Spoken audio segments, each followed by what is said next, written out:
हाँ तो दोस्तों, मैं रामचरण यादव अब आपको नया चैप्टर लेके आया हूँ, पृष्ठीय क्षेत्रफल और आयतन।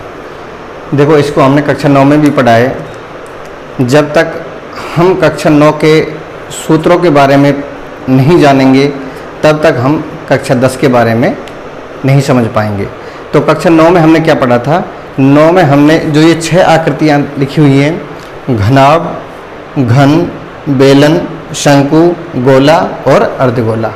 कक्षा 9 में इन 6 आकृतियों को हमने पढ़ा था। इन 6 आकृतियों के सूत्र हमने पढ़े थे, अलग अलग के बारे में पढ़ा था वहाँ पर। अब यहाँ पर क्या करेंगे कि इन आकृतियों का मिक्स संयोजन करना है हमें, यानी कि घनाभ और घन, गोला, बेलन, शंकु, अर्धगोला, यानी कि ये आकृतियाँ आपस में मिलेंगी और मिलने के बाद तब कोई वस्तु बनेगी और उस वस्तु का हमें संपूर्ण पृष्ठीय क्षेत्रफल पूछेगा या वक्र पृष्ठीय क्षेत्रफल पूछेगा या फिर हमसे पूछेगा आयतन। देखो, 3 चीज़ पूछता है। या तो पूछता है हमसे वक्र पृष्ठीय क्षेत्रफल, पहला। दूसरा स्टेप पूछता है हमसे संपूर्ण पृष्ठीय क्षेत्रफल, और तीसरी कंडीशन में पूछता है हमसे आयतन। यानी कि जो 6 आकृति हैं, इन 6 आकृतियों की हमसे वक्र पृष्ठीय क्षेत्रफल पूछेगा, संपूर्ण पृष्ठीय क्षेत्रफल पूछेगा और आयतन पूछेगा। तीनों का संयोजन हो जाएगा, उसके बाद भी हमसे संपूर्ण पृष्ठीय क्षेत्रफल पूछ सकता है, वो वक्र पृष्ठीय क्षेत्रफल पूछ सकता है और आयतन पूछ सकता है। तो तीनों सूत्रों के बारे में एक एक करके हम यहाँ पर पढ़ेंगे। घन, घनाभ, बेलन, शंकु, गोला और अर्धगोला। अब तक तुमने ये सीधे सूत्र याद रखे होंगे, हमको सीधे सूत्र याद नहीं रखने हैं। देखो, मैं यहाँ पर जब आपको सूत्रों को बताऊंगा, इन सूत्रों को डेरिवेटिव करना सिखाऊंगा, किस प्रकार से ये हमें सूत्र प्राप्त हुए हैं। अगर तुम इन सूत्रों को इस प्रकार से, जैसे मैं निकालूंगा उस प्रकार से अगर तुम निकालना सीख जाओगे तो इन सूत्रों से तुम्हें याद करने में कोई परेशानी नहीं आएगी। तुम डायरेक्ट अगर इनको रटते हो तो इनको भूल जाते हो। रटना भूलना है। अगर तुम इनको जब समझ जाओगे कि ये निकाले कैसे गए हैं तो तुम इनको फिर कभी भी नहीं भूलोगे। इस प्रकार से पढ़ना जैसे मैं तुम्हें बताता हूँ।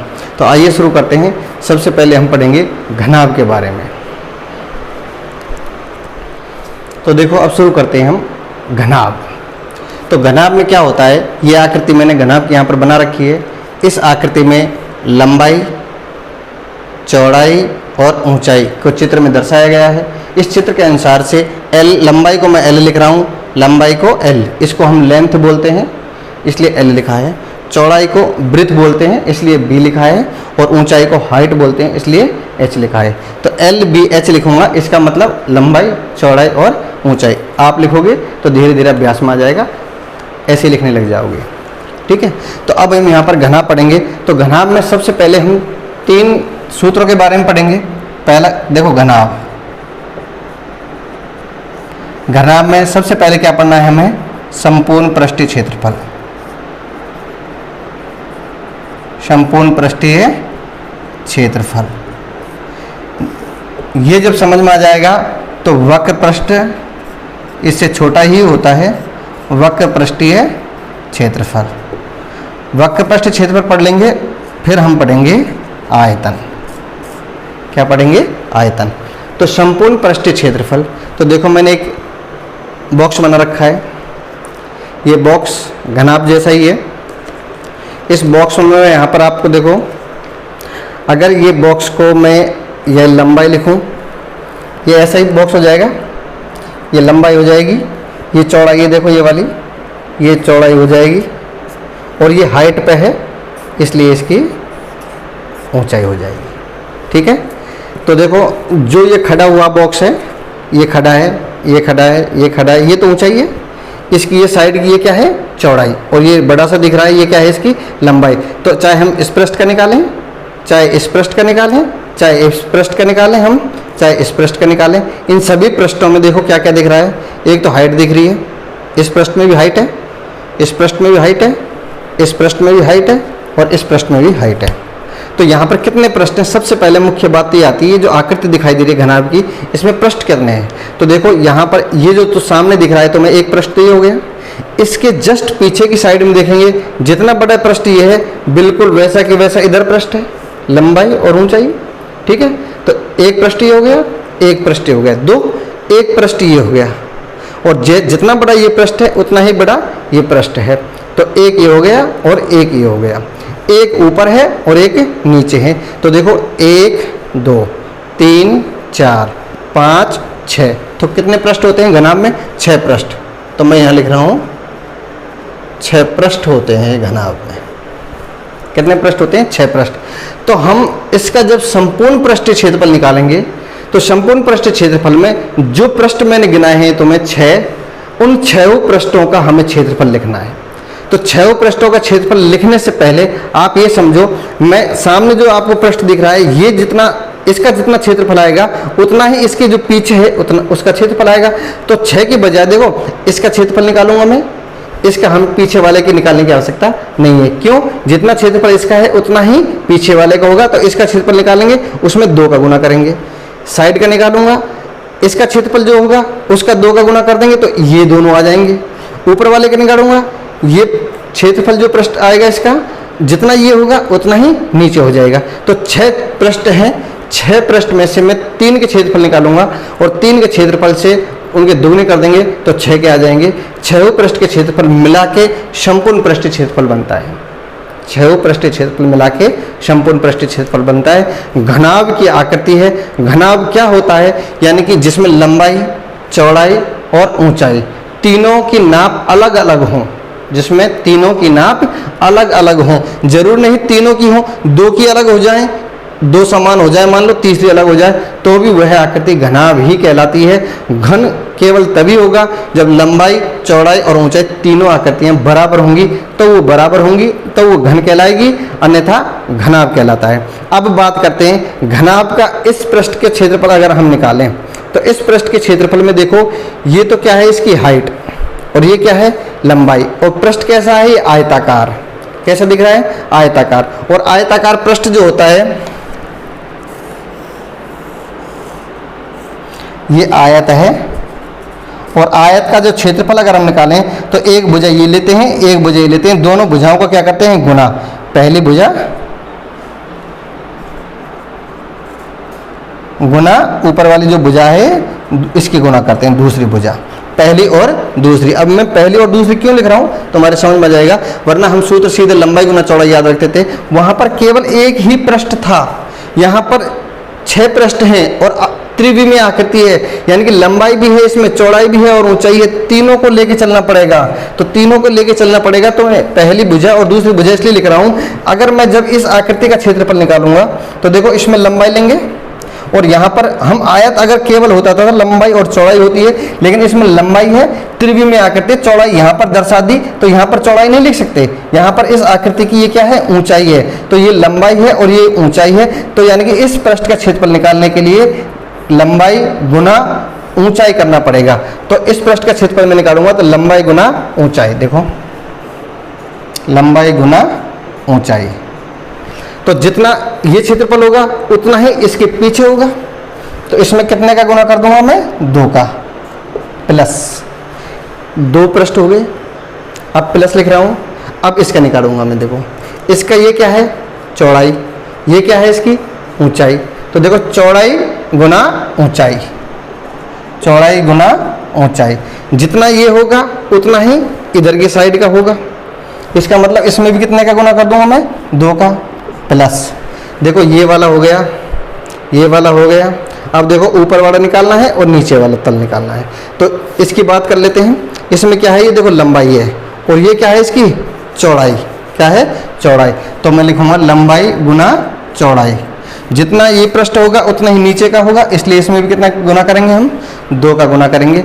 अर्थात इन सभी को समेकित रूप से लिखने पर, और 2 कॉमन ले लूँगा मैं, क्या बचेगा? देखो लंबाई गुना चौड़ाई, सॉरी लंबाई गुना ऊंचाई, प्लस 2 बाहर चला गया, b इंटू एच, प्लस 2 बाहर चला गया, l इंटू बी।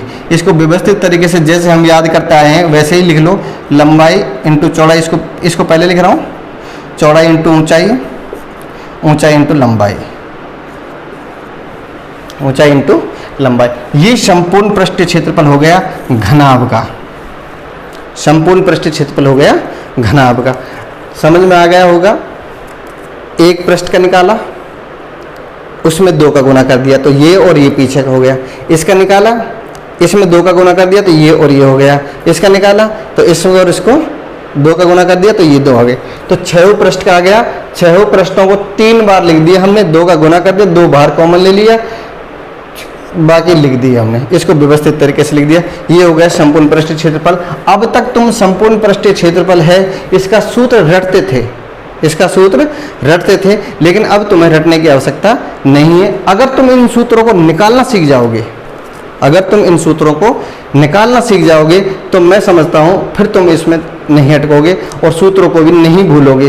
बार बार भूलने की जो आदत होती है, हम सूत्र निकालना नहीं जानते हैं, डायरेक्ट सूत्र हम लिख देते हैं, याद कर लेते हैं, जिसको हम बाद में भूल जाते हैं। अगर तुम घनाभ की आकृति पढ़ रहे हो और सूत्र भूल गए तो कोई बात नहीं, भूल गए तो घनाभ की आकृति को दिमाग में रखो।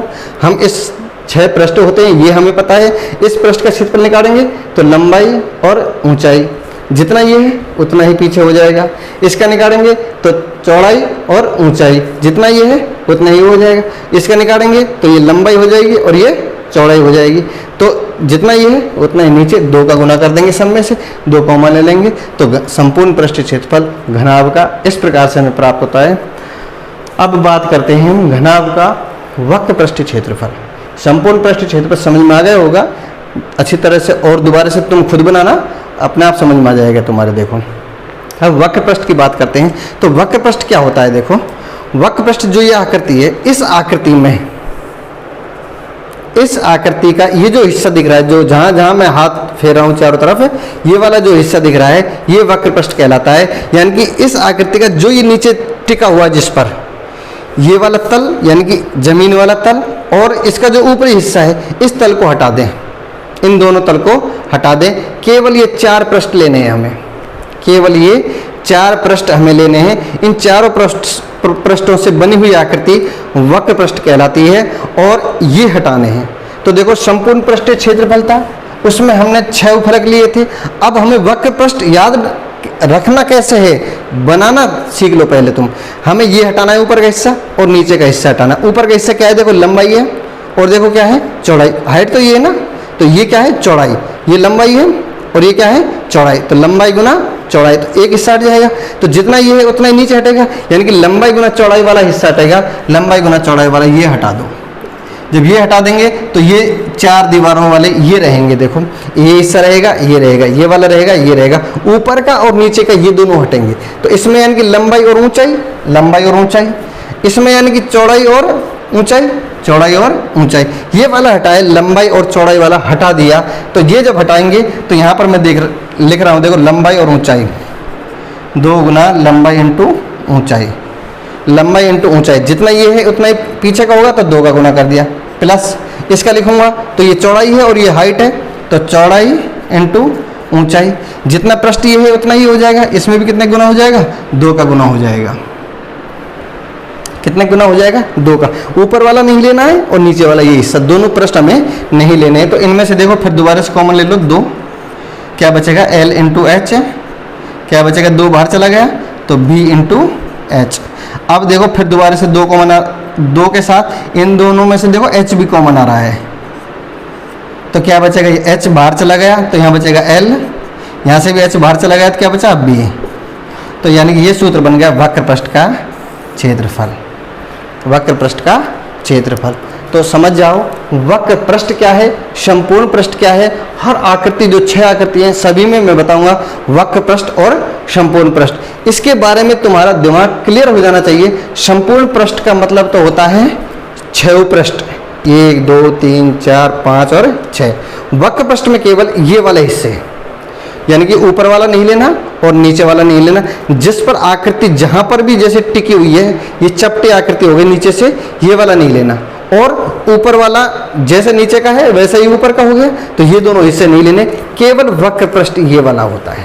तो वक्र पृष्ठ के लिए हमें 4 दीवार चाहिए थी, तो इसको हम वक्र पृष्ठ को घनाभ के रूप में हम 4 दीवारों का क्षेत्रफल भी याद करेंगे। तो ये सूत्र इस प्रकार से भी लिखा जाता है, चारों दीवारों का क्षेत्रफल, चारों दीवारों का क्षेत्रफल। वक्र पृष्ठ क्षेत्रफल भी वही बात होती है, चारों दीवारों का क्षेत्रफल लिखेंगे। अगर घनाभ की बात करें, जैसे एक कमरे की बात करें, तो कमरे में केवल 4 जो दीवार हैं, इन चारों दीवारों की बात करेंगे तो वह वक्र पृष्ठ होगा। छत और जो फर्श है उसको हटा देंगे। चारों दीवारों का सूत्र भी वही होता है, वक्र पृष्ठ का क्षेत्रफल का भी सूत्र वही होता है। अब बात करते हैं हम आयतन की। देखो आयतन क्या होता है, कोई भी आकृति है, यह आकृति जिस तल पर टिकी हुई है, यानी कि इसका जो पेंदा है क्या है, तल, यानी कि ये पेंदा, इस पेंदे का यानी कि ये जो पृष्ठ नीचे वाला जो पृष्ठ है, यह जो पृष्ठ है यह कितनी ऊंचाई तक है, तल का जो क्षेत्रफल होता है, यानी कि आधार है, अगर इसको बोलें, इसका जो आधार है नीचे वाला हिस्सा, यह कितनी ऊंचाई तक है। अगर मैं आयतन की बात करूं तो आयतन में मैं लिखूंगा आधार का क्षेत्रफल कितनी ऊंचाई तक है, कितनी ऊंचाई तक है, कितनी हाइट तक है। तो इसका आधार देखो ये कैसा है, कैसा है, ये आयताकार, ये क्या है, लंबाई, और ये क्या है, इसकी चौड़ाई। देखो हाइट तो ये है ना, तो ये लंबाई हो गई और ये क्या हो गई, इसकी चौड़ाई। तो आधार का क्षेत्रफल हो जाएगा लंबाई गुना चौड़ाई, और कितनी ऊंचाई तक है, h। तो ये इसका आयतन का सूत्र हो गया, घनाभ के आयतन का सूत्र। समझ गए। तो आयतन की कोई बड़ी बात नहीं है। आयतन में यानी कि जो उसका आधार होता है, जिस तल पर वो जो आकृति टिकी हुई होती है, जो टिकी हुई आकृति है उसका क्षेत्रफल देखो, और वह कितनी ऊंचाई तक जा रही है, उसमें हाइट का गुना कर दो, यानी कि आधार का क्षेत्रफल इंटू ऊंचाई। देखो क्षेत्रफल का सूत्र हमें कहाँ लगाना है और आयतन का सूत्र हमें कहाँ लगाना है, ये भी दिमाग में क्लियर होनी चाहिए। क्षेत्रफल की बात करते हैं तो केवल उस पृष्ठ की बात करते हैं जहां पर हम हाथ लगा सकते हैं, समझ गए। और आयतन की जब बात करते हैं तो आयतन उस जो आकृति दी गई है उसके अंदर घेरा हुआ स्थान कहलाती है। यानी कि ये जो डब्बा है, इस डब्बे में मैं कितना पानी भर सकता हूँ, इस डब्बे में कितनी हवा है।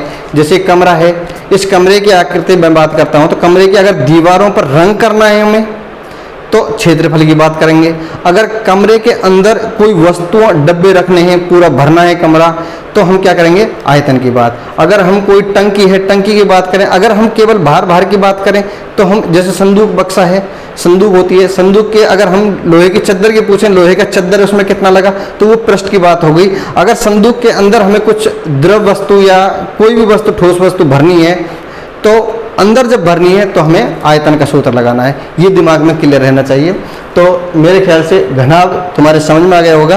पहली बार चित्र से भी पढ़ रहे हो आप, चित्र से भी तुम्हारे समझ में आ गया होगा। सूत्र बनाना सीख गए होंगे। सूत्र को कैसे बनाना आता है ये अगर तुमने सीख लिया तो तुम ना तो सूत्रों को भूलोगे, तुम खुद बना लोगे। अगर भूल भी जाओगे तो तुम खुद बना लोगे। तो संपूर्ण पृष्ठीय क्षेत्रफल, वक्र पृष्ठीय क्षेत्रफल और आयतन, यही की यही बिल्कुल हमें पढ़ना है घन में। किसमें पढ़ना है, घन में। ये घनाभ हो गया, अब हमें पढ़ना है घन में। तो घन देखो मैं यही बता देता हूँ साथ के साथ में ही। घन में क्या होता है, घन में जो ये लंबाई है, ये जो चौड़ाई है और ये जो ऊंचाई है, तीनों बराबर हो जाएं।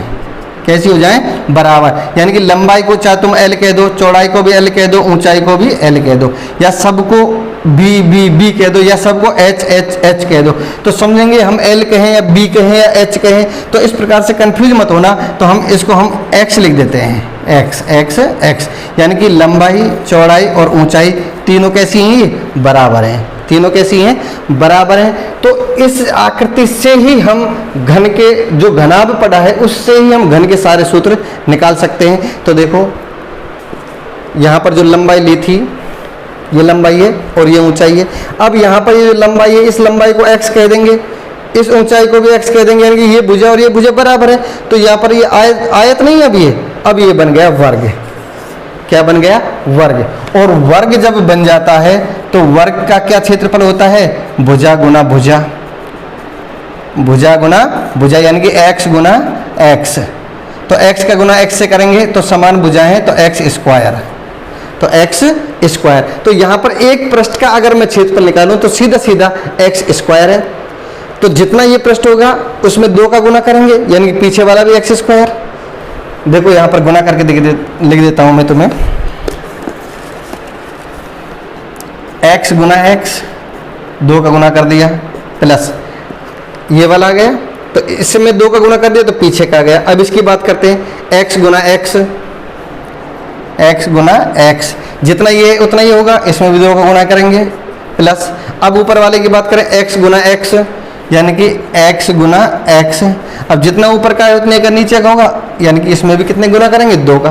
तो देखो 2x स्क्वायर, ये भी 2x स्क्वायर, ये भी 2x स्क्वायर, तो 2 2 2 यानी कि 6x स्क्वायर। हिंदी में लिखूं तो 6 गुना भुजा का स्क्वायर, यानी कि घन का जो संपूर्ण पृष्ठीय क्षेत्रफल होता है, जो घनाभ के सूत्र हैं उन्हीं में लिख दो तो हम बना सकते हैं 6 गुना भुजा स्क्वायर। जहाँ पर लंबाई चौड़ाई है, यहाँ पर भी लिखोगे तो x square x square x square, तीनों को x square x square x square जोड़ेंगे 3x स्क्वायर, और 3 का गुना 2 से करेंगे तो 6x स्क्वायर। तो ये हो गया 6 गुना भुजा स्क्वायर घन का संपूर्ण पृष्ठीय क्षेत्रफल। अब घन का संपूर्ण पृष्ठीय क्षेत्रफल ऊपर वाला, नीचे ये और चारों दीवार। अब मैं घन के वक्र पृष्ठ की बात करता हूँ, केवल वक्र पृष्ठ की, यानी कि ऊपर वाला हटा देना है, नीचे वाला हटा देना है। तो देखो ये क्या होता है, भुजा स्क्वायर भुजा स्क्वायर भुजा स्क्वायर भुजा स्क्वायर, 1 2 3 4, यानी कि वक्र पृष्ठ की जब बात करूंगा तो इसमें आ जाएगा 4 गुना भुजा का स्क्वायर, यानी कि 4x स्क्वायर। वक्र पृष्ठ में घन का सूत्र अगर हम याद रखेंगे, उसमें वक्र पृष्ठ में केवल 4 पृष्ठ लेने हैं, और एक पृष्ठ, हर पृष्ठ उसका वर्गाकार है। एक पृष्ठ का होता है भुजा स्क्वायर, यानी कि x स्क्वायर। तो एक पृष्ठ जब x स्क्वायर हो गया तो 4 है तो 4x स्क्वायर। संपूर्ण की बात कर रहा हूँ तो 4 ऊपर होगा 5 और ये नीचे 6, तो 6x स्क्वायर। अब बात करता हूँ आयतन की। आयतन में भी देखो, ये जो हिस्सा नीचे का टिका हुआ है आधार का क्षेत्रफल, यानी कि 1 नीचे का वर्ग, यानी कि भुजा स्क्वायर। और यह कितना ऊंचा है, ऊंचाई भी इसकी x ही है, यानी कि x गुना x, यानी कि x पे घात 3, x पे घात 3, यानी कि घन का आयतन भी हो जाएगा भुजा पे घात 3। इस प्रकार से घनाभ और घन दोनों ही आकृति एक जैसी हैं। इन दोनों को हमने समझ, यानी कि घनाभ को समझ जाओ तो घन तो हो जाएगा, यानी कि जहाँ पर भी लंबाई चौड़ाई और ऊंचाई दे रखे हैं सबकी जगह x लिख देना, सूत्र बनाना आ जाएगा। और जब तुम सूत्र बना सकते हो फिर इन सूत्रों को भूलने की भी आवश्यकता, यानी कि भूलोगे भी नहीं। अब देखो घनाभ पढ़ लिया हमने, घन पढ़ लिया। मुख्य बात क्या थी इसमें, मुख्य बात थी संपूर्ण पृष्ठीय क्षेत्रफल पता होना चाहिए, वक्र पृष्ठ पता होना चाहिए और आयतन पता होना चाहिए। तीनों के ही सूत्र मैंने घन में भी बता दिए और घनाभ में भी बता दिए। अब चलते हैं हम हाँ, तो देखो अब शुरू करते हैं हम बेलन को। तो बेलन की ये आकृति हमें दिख रही है। ये बेलन किस प्रकार से होता है ये तुम्हारे समझ में आ रहा होगा। यहाँ से यहाँ तक बेलन की ऊंचाई ली गई है, यहाँ से यहाँ तक ये बेलन की क्या है, त्रिज्या, यानी कि त्रिज्या r बराबर त्रिज्या,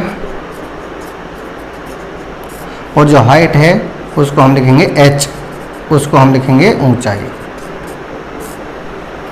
ठीक है, तो यहाँ पर मैंने एक छोटा सा बेलन बनाया है, इस बेलन को आप समझ जाओ, ये बेलन है। देखो अगर वक्र पृष्ठ की बात करता हूँ मैं, तो वक्र पृष्ठ तो इसके ये बाहर का जो पृष्ठ दिख रहा है, ये वाला जिसका मैं टच कर रहा हूँ, ये वाला हिस्सा इसका बेलन का क्या होता है, वक्र पृष्ठ।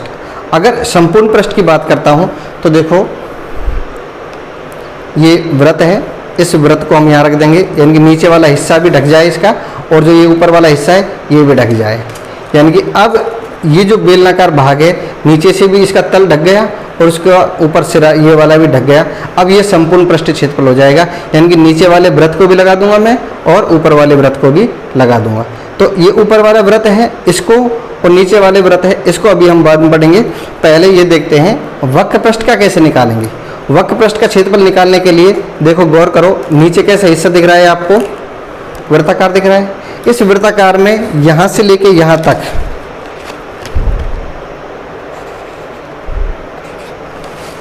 इस वृत्ताकार में यहाँ से लेके यहाँ तक ये क्या दिख रही है तुम्हें, त्रिज्या, वृत्त की त्रिज्या होती है। और इस बेलन में ये क्या है, इसकी ऊंचाई, यानी कि ये वाली इसकी त्रिज्या हो गई और ये बेलन को ऐसे रखूंगा तो ये क्या हो जाएगी, इसकी ऊंचाई हो जाएगी। अब इसका हमें वक्र पृष्ठ का क्षेत्रफल कैसे निकालना है और संपूर्ण का कैसे निकालना है ये मैं आपको बताता हूँ। देखो वक्र पृष्ठ का क्षेत्रफल जब निकालेंगे तो गौर करो, तो इसको मैं इसको देखो, ये ऊंचाई है, क्या है ये इसकी ऊंचाई, और ये देखो बाहर बाहर ये जो हिस्सा दिख रहा है ये वाला हिस्सा, मैं इसको लंबाई के अनुदिश काट रहा हूँ, इसको लंबाई के अनुदिश अगर मैं इसको काट देता हूँ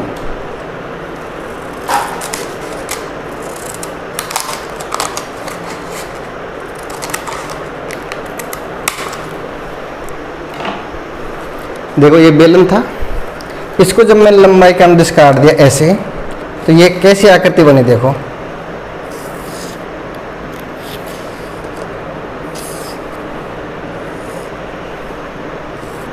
ये आकृति बनेगी।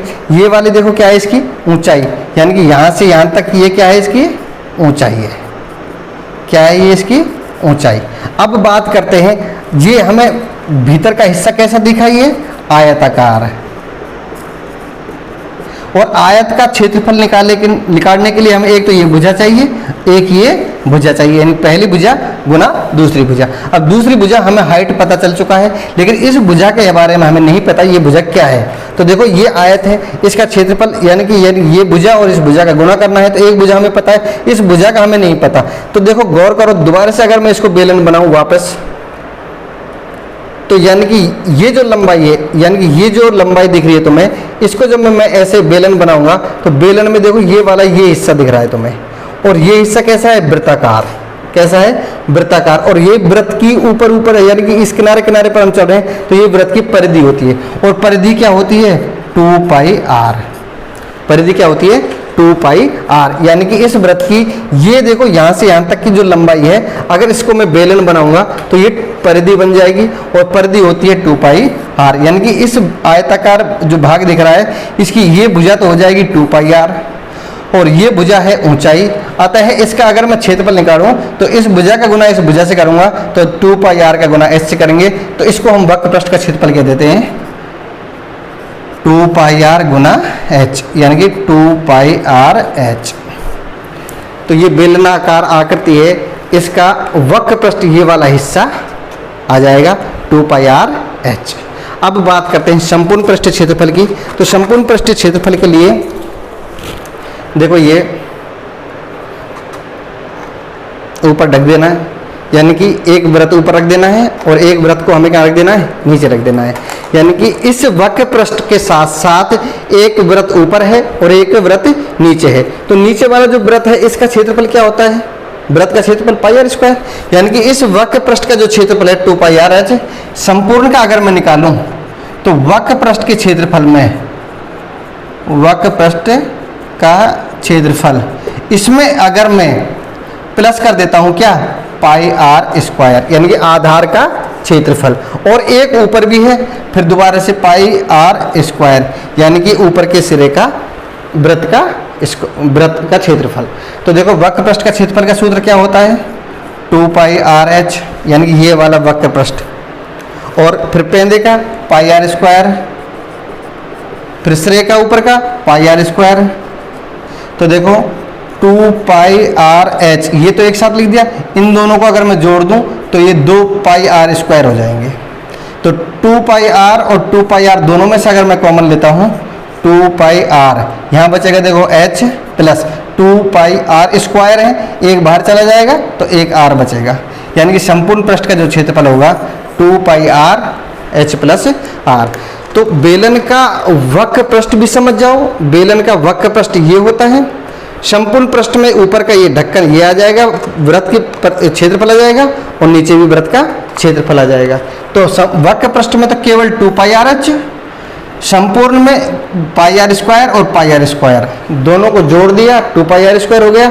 2πr स्क्वायर लगाने के बाद 2πr कॉमन ले लिया तो h प्लस r।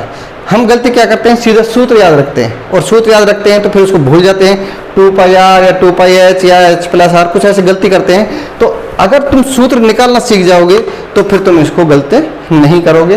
और सूत्र निकालना मैंने तुम्हें बहुत आसान तरीके से बताया है, इस आकृतियों को समझ के बताया है। एक बार नहीं 2 बार वीडियो को देख लेना, दिमाग में बैठा लेना किस प्रकार से मैंने ये सूत्र निकालने सिखाए हैं। तो वृत्त का बेलन का वक्र पृष्ठ, वृत्त की परिधि 2πr और उसकी ऊंचाई क्या हो जाएगी h, तो 2πr इंटू h वक्र पृष्ठ का क्षेत्रफल हो गया। अब बात करते हैं संपूर्ण के लिए। संपूर्ण में πr² ऊपर और πr² नीचे, तो πr² ये जोड़ दिया, πr² ये जोड़ दिया, इन दोनों को 2πr² आ गया, कॉमन ले लिया 2πr h + r। अब बात करता हूं मैं आयतन की। किसकी बात करेंगे? आयतन की। तो आयतन क्या होता है? देखो, आयतन के लिए मैंने बताया कोई भी आकृति है, उस तल पर अगर उसको हम टेकते हैं तो उसका आधार का क्षेत्रफल, तो आधार का क्षेत्रफल गुना वह कितनी ऊंचाई तक है, ऊंचाई। तो इसमें देखो ये जो बेलनाकार आकृति है, ये आधार अगर हम टेकेंगे तो नीचे कैसी आकृति दिखाई दे रही है तुम्हें? ये वृत्ताकार दिख रही है। तो वृत्ताकार है तो आधार का क्षेत्रफल क्या हो जाएगा? πr²। और ये कितनी ऊंचाई तक है? h तक है। आते हैं इसका आयतन का सूत्र हो गया πr²h।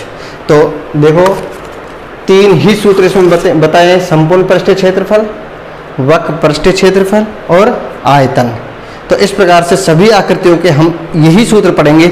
एक बार वक्र पृष्ठीय क्षेत्रफल, एक बार संपूर्ण पृष्ठीय क्षेत्रफल और एक आयतन।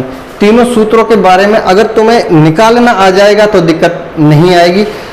वीडियो को बिल्कुल स्किप मत करना, धीरे धीरे देखना, सभी सूत्रों को समझ में आ जाएंगे। ये सूत्र जब तुम्हारे समझ में आ जाएंगे तो मैं बता रहा हूँ सवालों में कोई भी दिक्कत नहीं आएगी, तुम खुद सूत्र बनाने लग जाओगे। तो बेलन के बाद अब चलते हैं हम गोला और शंकु और अर्धगोला तीनों। ठीक, तो देखिए ये शंकु, गोला, अर्धगोला तीनों आकृतियां हैं। तीनों को मैंने एक साथ ही लिख दिया है। तीनों के ही सूत्र हमें और देखने हैं। तीनों ही सूत्र देखने हैं कौन कौन से? संपूर्ण पृष्ठीय क्षेत्रफल, वक्र पृष्ठीय क्षेत्रफल और आयतन। तो यहां पर शंकु के पृष्ठीय संपूर्ण की बात करता हूं मैं। शंकु का संपूर्ण पृष्ठीय क्षेत्रफल, उसके बाद वक्र पृष्ठीय क्षेत्रफल, उसके बाद हम पढ़ेंगे आयतन। क्या पढ़ेंगे? आयतन। तो देखो ये एक आकृति बनाई है मैंने शंकु की। शंकु यानी कि जो जोकर की टोपी होती है उस प्रकार से शंकु होता है। कुल्फी होती है, यानी कि बच्चे कभी आइसक्रीम खाते हैं तो वो कुल्फी होती है, वो शंकुनुमा ही होती है।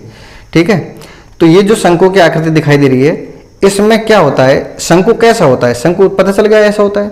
शंकु में वक्र पृष्ठ की बात करता हूं तो ये जो बाहर जो मैं हाथ इसके ऊपर लगा सकता हूं, ये इसका वक्र हो गया। अगर मैं इसकी संपूर्ण की बात करता हूं तो ये वाले हिस्से में अगर मैं वृत्त को और लगा देता हूं, ये वाला, तो ये क्या हो गया? संपूर्ण पृष्ठीय क्षेत्रफल। यानी कि जो आकृति जिस तल पर टिकी हुई होती है वह चपटी, अगर देखो चपटा हिस्सा होता है, नीचे वाला हिस्सा कैसा है? चपटा। और चपटा है तो टिका हुआ होगा, और टिका हुआ होगा तो संपूर्ण पृष्ठीय क्षेत्रफल में जो चपटा हिस्सा है उसको भी जोड़ देते हैं। और वक्र पृष्ठ में केवल चपटे हिस्से को नीचे वाले हटा दो और उसके बाहर का ये जो क्षेत्रफल होता है ये वक्र पृष्ठ का क्षेत्रफल हो जाएगा। तो वक्र पृष्ठ का क्षेत्रफल देखो निकालने का इसका भी तरीका है, लेकिन वीडियो बहुत लंबी हो जाएगी इसलिए मैं सीधा बता रहा हूँ। वक्र पृष्ठ का क्षेत्रफल छोटा सा ही है। देखो पहले तो ये समझ जाओ, इस जो शंकु है ये इस प्रकार से है। यहाँ पर r इसकी त्रिज्या है, h क्या है? इसकी ऊंचाई। तो देखो ये ऊंचाई जो है, ऊंचाई को अच्छी तरह से दिमाग में बैठाओ तुम। ये जो ऊंचाई है शंकु की, ये यहां से यहां तक की ये देखो एक तो शंकु ऐसे जा रहा है टेढ़ा, ये जो टेढ़ा जा रहा है ना ये वाला, ये इसको हम L लिखते हैं, इसको हम तिर्यक ऊंचाई कहते हैं। तिर्यक ऊंचाई, तिर्यक ऊंचाई और ऊंचाई दोनों में फर्क है, ध्यान रखना। ऊंचाई जो होती है बिल्कुल त्रिज्या पर लंबवत होती है। ऊंचाई जो होगी वह त्रिज्या पर क्या होगी? बिल्कुल लंबवत होगी। और तिर्यक ऊंचाई जैसे जैसे शंकु होता है, जैसे जैसे शंकु की आकार जाती है, ये तिर्यक ऊंचाई होती है। तो एक सूत्र तो इसका यही बनता है, R, H और L। 90 डिग्री का कौन बन गया? 90 डिग्री का ये समकोण त्रिभुज बन गया। समकोण त्रिभुज में 90 डिग्री के सामने जो कर्ण होता है यानी कि L² जो होता है वह R² और H² के बराबर होता है। R square plus H square. तो यहाँ से हम एल का अगर मान निकालें तो ये अंडर रूट में आर स्क्वायर प्लस के एच स्क्वायर। एक सूत्र तो ये बन गया। ये हमें याद रखना है, जितने भी शंकु के सवाल आएंगे उसमें क्या होता है, सीधी सीधी हाइट हमें नहीं दी जाती, हम एल दे दिया जाता है, और आर और एच के कॉम्बिनेशन से जो सूत्र आएंगे उससे हमें, इस सूत्र से हमें आर एच और एल में तीनों में कॉम्बिनेशन से ये दे दिए तो ये निकालना है, ये दे दिए तो ये निकालना है, ये दे दिए तो ये निकालना है। तो ये सूत्र हमें याद रखना है पहली बात तो, ठीक है। इस सूत्र को निकालना आसान है, समझ गए। पाइथागोरस प्रमेय से कर्ण का स्क्वायर, आधार का स्क्वायर और लंब के स्क्वायर के योग के बराबर होती है। अब तिर्यक ऊंचाई से जब इनको हम निकाल सकते हैं, उसके बाद शंकु का पहले वक्र पृष्ठ देख लो। वक्र पृष्ठ सीधा सीधा याद रख लो, पाई आर एल। पाई आर इसकी त्रिज्या हो जाएगी, एल इसकी तिर्यक ऊंचाई हो जाएगी। अब जब संपूर्ण पृष्ठ की बात करता हूं तो वक्र पृष्ठ तो ये वाला हिस्सा हो गया। संपूर्ण पृष्ठ में क्या हो गया, इसका ये चपटा हिस्सा यानी कि नीचे वाला ये और जोड़ना है। इसमें ये चपटा जो हिस्सा है ये जोड़ेंगे। ये क्या है, वृत्ताकार। क्या है, वृत्ताकार। यानी कि इसके वक्र पृष्ठ में और वृत्त का हिस्सा और जोड़ दें, यानी कि पाई आर स्क्वायर और जोड़ दें। वक्र पृष्ठ यानी कि पाई आर एल में पाई आर स्क्वायर और जोड़ दें, यानी कि एक वृत्त और जोड़ दें। ऊपर तो नहीं है इसमें, बेलन में तो ऊपर भी था और नीचे भी है, इसमें केवल एक ही साइड में नीचे, तो केवल एक पाई आर स्क्वायर जुड़ेगा। तो दोनों में से पाई आर कॉमन आ रहा है, क्या बचा, l plus r. Pi r, pi भी चला गया, आर भी चला गया, तो एक आर बचा। तो ये इसका क्या हो जाएगा, संपूर्ण पृष्ठ क्षेत्रफल। ये क्या है, वक्र पृष्ठ का क्षेत्रफल। और आयतन की जब बात करते हैं तो देखो, आयतन और जो बेलन हमने पढ़ा था, शंकु और बेलन में एक समानता है। अगर शंकु में कुछ हमने पानी भरा, उस पानी को उसी त्रिज्या का अगर हमने बेलन ले लिया, उसी त्रिज्या के बेलन में अगर इसको भरा तो 3 बार अगर इसको भरते हैं, 3 बार बेलन में, तब जाके एक बेलन भरता है। लेकिन बेलन की त्रिज्या और शंकु की त्रिज्या बराबर होनी चाहिए, ध्यान रखना, ठीक है। तो यानी कि जो बेलन का आयतन था, बेलन का आयतन क्या पढ़ा हमने, पाई आर स्क्वायर एच, यानी कि बेलन का हिस्सा कैसा होता था, पाई आर स्क्वायर नीचे, और वो कितनी हाइट तक था, एच ऊंचाई तक था, तो पाई आर स्क्वायर एच। अब बात करते हैं बेलन का आयतन, तो पाई आर स्क्वायर एच यहां निकालना है, किसका, शंकु का।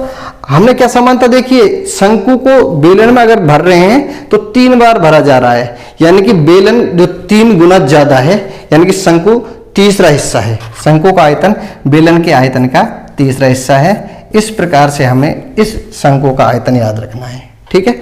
बेलन का आयतन याद है तो हम शंकु का आयतन याद रख सकते हैं, क्योंकि तीसरा हिस्सा होता है बेलन का आयतन का शंकु का आयतन, ठीक है। अब पढ़ते हैं गोला का सूत्र। देखो, इसमें वक्र और संपूर्ण का कोई मैटर नहीं है। इसमें वक्र पृष्ठ और संपूर्ण पृष्ठ, क्योंकि जो ये गोला होता है, गोला ऐसा होता है, देखो एक बॉल जैसा, ये बॉल एक गोला होता है। यहां पर तुम्हें ये दिख रहा है, एक वृत्ताकार भाग दिख रहा होगा, ये वृत्त नहीं है, ये ऐसा गोल है बिल्कुल, ठीक है। यहां पर जो ये त्रिज्या है, इसके अंदर बीच में से चारों तरफ से बराबर है ऊंचाई नीचे, तो ये गोल है। इस गोले का हम संपूर्ण, देखो वक्र भी होता है जिसके हम चारों तरफ हटा फेर सकते हैं इसे, संपूर्ण भी ये हो गया इसमें, वक्र भी इसमें ये हो गया, क्योंकि इसमें कोई नीचे चपटी आकृति नहीं है। तो इसका वक्र पृष्ठ भी वही होता है और संपूर्ण पृष्ठ भी वही होता है।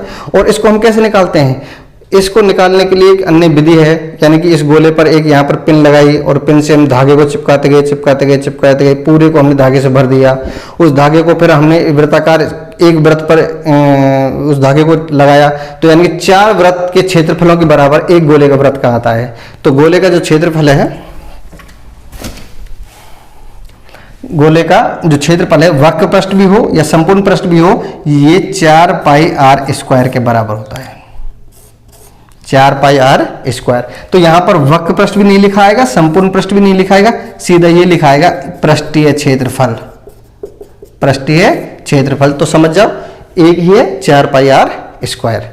और इसका आयतन का सूत्र भी सीधा याद रख लो, आयतन। देखो बिल्कुल यही सूत्र है, लेकिन इसमें भाग लगेगा 4/3 का भाग लग रहा है, पाई आर क्यूब, 3 का ही आर के ऊपर घात लग रही है, यहाँ 2 घात है, यहाँ 3 घात। आयतन में हमेशा 3 घात होती है, इसलिए इनके मात्रक भी जो होते हैं घन इकाई, इकाई का मतलब मीटर, सेंटीमीटर, जो भी हमें नाप दे रखी होगी उसमें लिखने हैं। और क्षेत्रफल में हमेशा 2 होती है, इसलिए उसको वर्ग इकाई या स्क्वायर, मीटर या सेंटीमीटर लिखते हैं। तो यहाँ पर अगर गोले के ये आयतन का सूत्र और संपूर्ण पृष्ठीय क्षेत्रफल का ये दोनों सूत्र हमें याद हैं, तो इससे हम अर्धगोले का सीधा सीधा बना सकते हैं। देखो इसमें 3 बन जाएंगे, इसमें भी जो अर्धगोला है इसका वक्र पृष्ठ भी बनेगा, वक्र पृष्ठीय क्षेत्रफल, इसका संपूर्ण भी बनेगा, संपूर्ण पृष्ठीय क्षेत्रफल, और इसका आयतन। तो देखो 2 सूत्र तो सीधे सीधे हैं। वक्र पृष्ठीय क्षेत्रफल 4 पाई है, पूरे का 4 है, तो आधे का कितना हो जाएगा 2 पाई आर स्क्वायर। पूरे का कितना है 4 पाई आर स्क्वायर है, तो आधे का कितना हो जाएगा 2 पाई आर स्क्वायर। आयतन कितना है 4/3 है, आधे का कितना हो जाएगा 2 का भाग देंगे तो 2/3 pi r cube, 2/3 pi r cube. संपूर्ण पृष्ठीय क्षेत्रफल की बात आती है तो गोले में देखो ये तो आधा हिस्सा हो गया, यानी कि यहां से यहां तक का हिस्सा तो 2 पाई आर स्क्वायर हो गया, और ऊपर मिलके 2 पाई आर स्क्वायर तो 4 पाई आर स्क्वायर हो जाता था। संपूर्ण पृष्ठीय क्षेत्रफल में बात करते हैं तो ये जो गोला है इसको काटा है, इसके ऊपर हम अगर एक देखें, यानी कि कोई बॉल को काट के देखो तो ऊपर का जो हिस्सा दिखेगा वो हमें वृत्ताकार हिस्सा दिखेगा। उसको अगर हम ढकें, ठोस आकृतियां हैं उसको अगर ढकें तो वह वृत्ताकार हिस्सा है। वृत्ताकार हिस्सा है तो देखो आधे का तो 2 पाई आर स्क्वायर होता है। संपूर्ण निकाल रहा हूं यानी कि आधा तो ये निकाल रहा हूं, और इसके ऊपर जो हिस्सा दिख रहा है वो वृत्ताकार हिस्सा होगा यानी कि पाई आर स्क्वायर होगा, तो यानी कि 3 पाई आर स्क्वायर। ये सूत्र हमें ध्यान रखना है, इस पे कोई कंफ्यूजन नहीं होना। 3 पाई आर स्क्वायर संपूर्ण पृष्ठीय क्षेत्रफल है अर्धगोले का, अर्धगोले का संपूर्ण पृष्ठीय क्षेत्रफल है। तो 2 पाई आर स्क्वायर तो ये होता है, और एक जब काट देंगे तो ऊपर का हिस्सा हमें, जो गोला है उसको काटेंगे तो ऊपर के हिस्सा में वृत्ताकार दिखेगा, तो 1 पाई आर स्क्वायर वो जुड़ जाएगा तो 3 पाई आर स्क्वायर हो जाएंगे। तो 2 तो बिल्कुल आसान है, संपूर्ण का आधा 2 पाई आर स्क्वायर, आयतन का आधा 4/3 है तो 2/3 पाई आर क्यूब। संपूर्ण पृष्ठीय क्षेत्रफल में 2 पाई आर के साथ एक ऊपर का हिस्सा पाई आर स्क्वायर जुड़ जाएगा, तो 2 पाई आर स्क्वायर और पाई आर स्क्वायर जुड़ के कितने हो जाएंगे 3 पाई आर स्क्वायर। तो देखो शंकु भी हो गया, गोला भी हो गया, अर्धगोला भी हो गया। अब शंकु का ही एक और भाग है छिन्नक, जो हम इसमें आगे पढ़ेंगे। तो प्रश्नावली जैसे पढ़ेंगे तब उसको वहीं पर बता देंगे। छिन्नक क्या होता है, शंकु को काट दिया जाता है तब छिन्नक बनता है। तो यहाँ पर ये जो 6 आकृतियां हैं, इन 6 आकृतियों के सूत्र हमें अब तक तो तुमने पढ़े थे, रटे थे। अब मैंने कुछ प्रयास किया है कि इन सूत्रों को तुम्हें याद कराएं, किस प्रकार से ये सूत्र बनते हैं। अगर तुमने इनको थोड़ा सा अच्छी तरह से देख लिया, खुद बनाना सीख गए, 2 बार 3 बार 4 बार अभ्यास करोगे, 1 बार देखो वीडियो को, 2 बार देखो, 3 बार देखो, 1-2 बार जब देखोगे तो तुम्हारे बिल्कुल समझ में आ जाएगा और तुम खुद बनाने लग जाओगे। और जब खुद बनाने लग जाओगे तो इन सूत्रों को कभी रटने की जरूरत नहीं है, और रटेंगे तो भूलेंगे, और जब बनाना सीख जाएंगे तो भूल भी जाएंगे तो फिर दोबारा बना लेंगे। तो इस प्रकार से एक तो विशेष रूप से ध्यान रखो, क्षेत्रफल और आयतन की बात अगर करते हैं तो मात्रक नहीं लिखते हैं, तो मात्रक भी लिखना है। क्षेत्रफल में हमें वर्ग इकाई लिखनी है, इकाई का मतलब मीटर देगा सवाल में तो मीटर लिखेंगे, सेंटीमीटर देगा तो सेंटीमीटर लिखेंगे। आयतन में घन इकाई लिखनी है, इकाई का मतलब वही मीटर या सेंटीमीटर, घन मीटर या घन सेंटीमीटर, पहली बात। दूसरी बात, सूत्र बनाना सीख चुके हो, सवालों को जब हल करोगे तो प्रैक्टिस करोगे तो तुम खुद बना के देखोगे तो सूत्र बना सकते हो।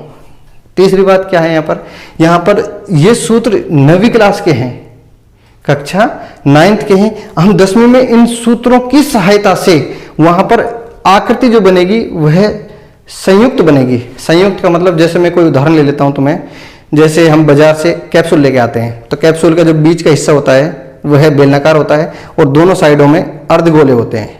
दोनों साइडों में क्या होते हैं, अर्धगोले होते हैं। तो संपूर्ण पृष्ठ का क्षेत्रफल भी पूछ सकता है वो, उसका आयतन भी पूछ सकता है। अब जैसे वो पूछ लेगा, अगर कोई हम किसी आइसक्रीम वाले से आइसक्रीम लेते हैं तो नीचे की जो आकृति होती है वो तो शंकु के ऊपर शंकुनुमा होती है, और आइसक्रीम को जब ऊपर रखता है तो वो आधे गोले के जैसे रखता है। तो यहाँ पर भिन्न भिन्न तरीके के सवाल पूछेगा वो। उन सवालों में संयुक्त रूप से अब इनको हमें काम में लेना है, कहीं गोला और शंकु है, कहीं शंकु अर्धगोला है, यानी कि इस प्रकार से सभी आकृतियों को मिलाकर वो हमसे पूछेगा।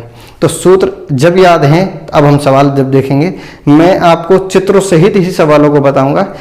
आप हर वीडियो को देखना, आपके सारे सवाल अच्छी तरह समझ में आ जाएंगे। अगर वीडियो में कहीं थोड़ी बहुत भी ऐसा लग रहा है कि कोई दिक्कत है तो नीचे कमेंट लिखें और उसमें बताएं मेरे को, जिससे मैं आगे इम्प्रूव कर सकूं। और अच्छी लगे तो लाइक करना, सब्सक्राइब करना चैनल।